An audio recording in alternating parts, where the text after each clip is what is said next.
We now turn to drones. They're being used. They are the stuff of science fiction, but they've become a key weapon overseas in the hunt for terrorists. Now they are coming here. In February, President Obama signed a bill that opens U.S. airspace to thousands of these unmanned aircraft. Jeff Glor's been looking into it for us, and he joins us with more. Jeff, good morning. Erica, good morning to you. Drones right now are where personal computers were in the early 80s, improving at an extraordinary pace, about to become part of our everyday lives. The question is, are we ready? They come in just about any size you want, as large as a passenger plane, as small as a hummingbird. Unmanned aerial vehicles, or as most people know them, drones. There's no stopping this technology. Anyone who thinks they can put this genie back in the box, that's silliness. Peter Singer, a military expert and perhaps the country's foremost authority on drones, has watched them dramatically alter the American battlefield overseas. And he says they're about to become the next big thing at home. They're technologies that not only give you capabilities that you couldn't have imagined a generation earlier, but they're also technologies that cause questions that you weren't asking yourself a generation earlier. This is Lakota, North Dakota, sparsely populated but now heavily debated, because this is the first known site where a drone was used domestically to help arrest a U.S. citizen. It's the case of Rodney Broussard, a rancher accused of refusing to return a herd of cows that wandered onto his land. When police tried to move in, the family allegedly greeted them with loaded weapons.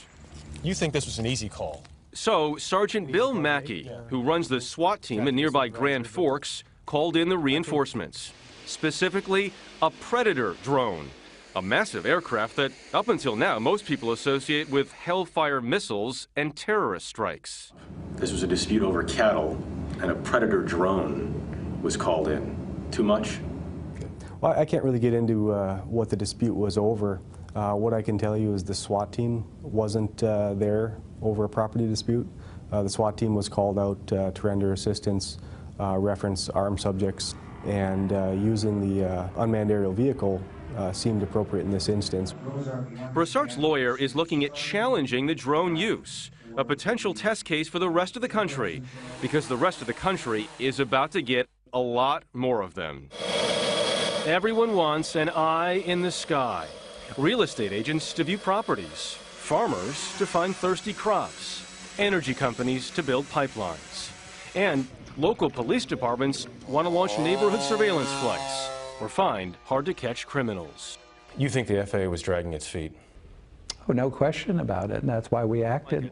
John Mica is chairman of the House Transportation and Infrastructure Committee, which just passed legislation that the FAA estimates will put 10,000 drones in the sky by 2017.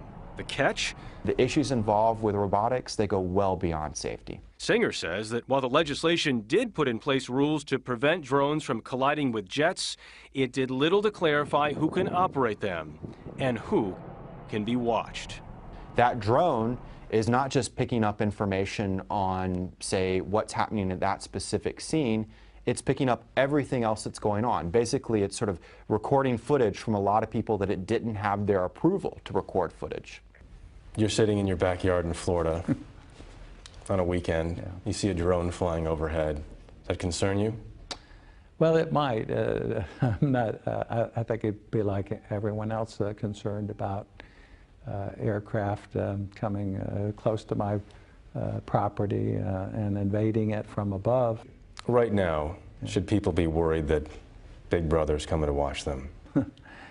Well, there's always that concern, but there are means of tracking folks through their cell phones, their computer usage. We live in a new age. This is where they get made. This is the factory. AeroVironment is where 90% of the military's small drones are made. And it's a factory floor we needed Defense Department clearance to enter. AV's next big market? Drones for local police departments. Does the average person understand how much these can see right now? The average person probably doesn't even realize that these small backpackable systems are used as extensively as they have been. They're assembled. Steve Gitlin gave us a tour and a rare in-field demonstration. This is the Raven. How heavy is this?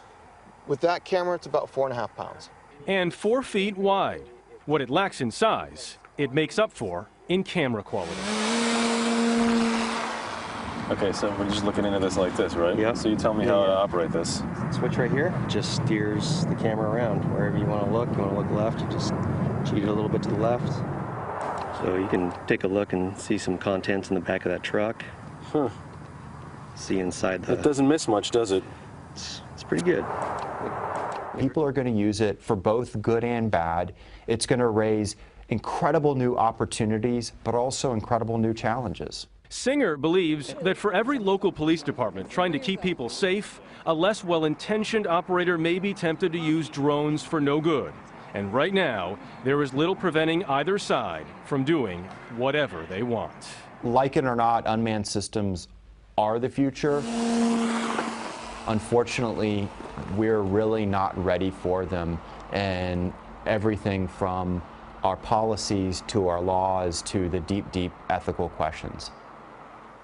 This is one of those classic cases, good and bad. Science will not be stopped, but it won't be moving too fast. Yeah.